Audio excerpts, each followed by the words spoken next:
بسم اللہ الرحمن الرحیم۔ السلام علیکم ورحمۃ اللہ وبرکاتہ۔ حضرت خالد بن ولید رضی اللہ تعالی عنہ کا قبول اسلام۔ حضرت خالد بن ولید کا خاندان زمانہ جاہلیت سے معزز چلا آتا تھا۔ فوج کی سپہ سالاری اور فوجی کیمپ کے انتظام کا عہدہ انہی کے خاندان میں تھا، اور ظہور اسلام کے وقت خالد اس عہدے پر ممتاز تھے۔ چنانچہ صلح حدیبیہ کے موقع پر قریش کا جو دستہ مسلمانوں کی نقل و حرکت کا پتہ لگانے گیا تھا، اس کے سردار خالد ہی تھے۔ غزوہ احد میں مسلمانوں کے خلاف بڑی شجاعت سے لڑے اور مشرکین مکہ کے اکھڑے ہوئے پاؤں انہی کی ہمت افزائی سے دوبارہ جمے۔ ان کے اسلام لانے کے بارے میں مختلف روایتیں ہیں۔ سب میں مستند روایت مسند احمد بن حنبل کی ہے، جو عمرو بن العاص کے اسلام لانے کے ساتھ ہے۔ اس کی روح سے ان کے اسلام کا زمانہ ہجری سن 6 ہجری اور 8 ہجری کے درمیان ہے۔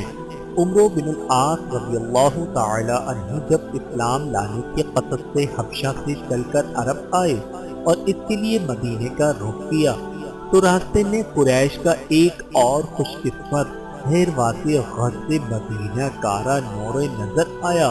یہ خالد بن ولید تھے۔ وہ بھی اسلام ہی لانے کی نیت سے مدینہ جا رہے تھے۔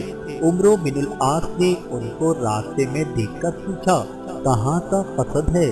بولے، خدا کی قسم، خوب پاسا پڑا، یہ شخص حضور اکرم صلی اللہ علیہ وآلہ وسلم یقیناً نبی ہے، چلو اسلام کا شرف حاصل کریں۔ آخر کب تک؟ چنانچہ یہ دونوں ساتھ خدمت نبوی میں حاضر ہوئے۔ حضور اکرم صلی اللہ علیہ وآلہ وسلم نے انہیں دیکھ کر مسکرا رہے تھے، اور پہلے خالد نے کلمہ شہادت پڑھا۔ آپ نے فرمایا، آگے آ جاؤ، تمام تعریفیں اس خدا کے لیے ہیں جس نے تم کو ہدایت دی۔ تمہاری عقل و سمجھ کو دیکھ کر مجھے یہی امید تھی کہ تمہیں خیر ہی کی توفیق ملے گی۔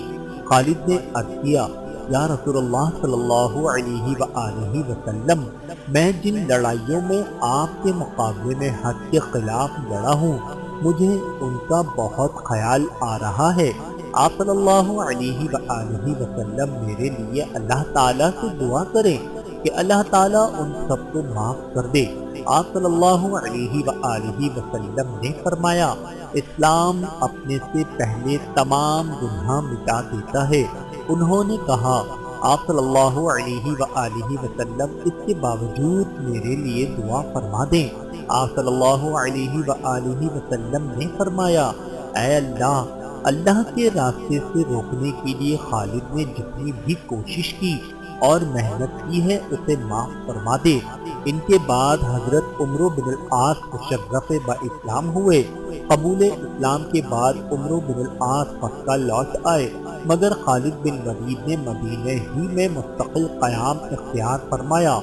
خالد جس طرح قبول اسلام سے پہلے مسلمانوں کے سخت دشمن تھے، اسی طرح اسلام کے بعد مشرکوں کے لیے سخت ترین خطرہ بن گئے۔